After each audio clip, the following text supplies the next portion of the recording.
വൈദ്യശാലയിലേക്ക് നിങ്ങൾക്ക് ഏവർക്കും സ്വാഗതം.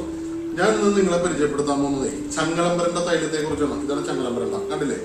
ഈ ചങ്ങലകളെ പോലെ കണ്ണിയായിട്ട് ആണ് ഇത് മുളക്കുന്നത്.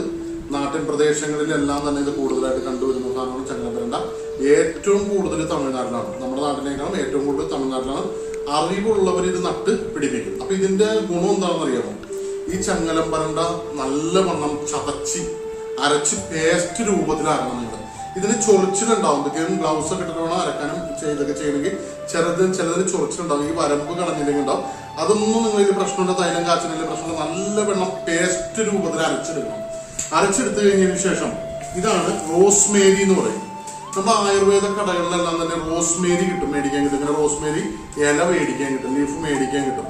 അപ്പൊ ഈ റോസ്മേരി ചങ്ങലപ്പരണ്ടികളും നല്ല പേസ്റ്റ് രൂപത്തിലാക്കിയതിനു ശേഷം തേങ്ങാപ്പാല് 3 തേങ്ങയുടെ പാല് കലക്കി വെക്കണം, രാത്രി കലക്കി വെക്കണം.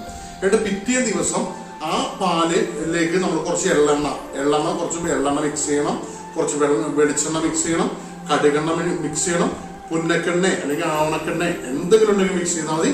എന്നിട്ട് മന്ദാഗ്നിയിൽ നിങ്ങൾ തൈലം പാകപ്പെടുത്തി എടുക്കണം. ആ തൈലം നിങ്ങൾക്ക് എന്തിനൊക്കെ കൂടാൻ പറയുമോ? നിങ്ങൾക്ക് സർവിക്കൽ സ്പോണ്ടിലൈറ്റിസ്, മുട്ടുവേദന, നമുക്ക് മൂക്കിന്ന്, അതായത് അലർജി, തുമ്മലൊക്കെ ഉള്ള ആൾക്കാർക്ക് അലർജി ഉണ്ടാവും, നല്ല അലർജിയൊക്കെ ഉണ്ടാവും. അപ്പൊ ആ അലർജിക്കൊക്കെ നെറുകയിൽ വെക്കാനും, പിന്നെ ഈ കുരക്ക് സംബന്ധമായ വേദന ഉണ്ടാവും, ഈ തൊണ്ടവേദന ഉണ്ടാവും. അതിനൊക്കെ വളരെ കൈക്കൊണ്ട മരുന്നാണ്. നമുക്ക് അധികം സാധനങ്ങളൊന്നും വേണ്ട. പിന്നെ അതിന്റെ കൂടെ തന്നെ വേണമെന്നുണ്ടെങ്കിൽ നിങ്ങൾക്ക് വേറൊരു സാധനം കൂടി പറഞ്ഞുതരാം.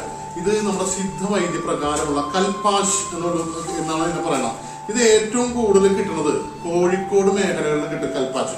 എന്താണ് കൽപ്പാശ് അല്ലെ?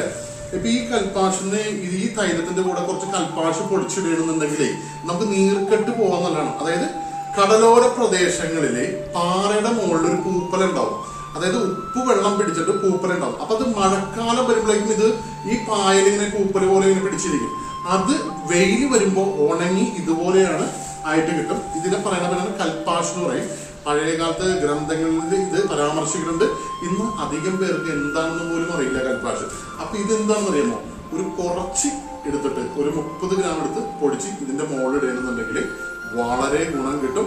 അപ്പൊ ഇതുപോലുള്ള മെഡിസിനൊക്കെ ഉണ്ടെന്നുണ്ടെങ്കിൽ നമ്മൾ മലപ്പുറം മേഖലകളിലെ അന്വേഷിച്ചാൽ ഇത് കൽപ്പാശ് കിട്ടും കേട്ടോ. അപ്പൊ ഈ മരുന്ന് നിങ്ങൾ എല്ലാവരും ഉണ്ടാക്കുക, യൂസ് ചെയ്യുക. നിങ്ങൾ ഈ വീഡിയോ എല്ലാവർക്കും, വൈദ്യന്മാർക്കും ഡോക്ടർമാർക്കൊക്കെ ആയിട്ട് നിങ്ങൾ ഷെയർ ചെയ്ത് കൊടുക്കുക.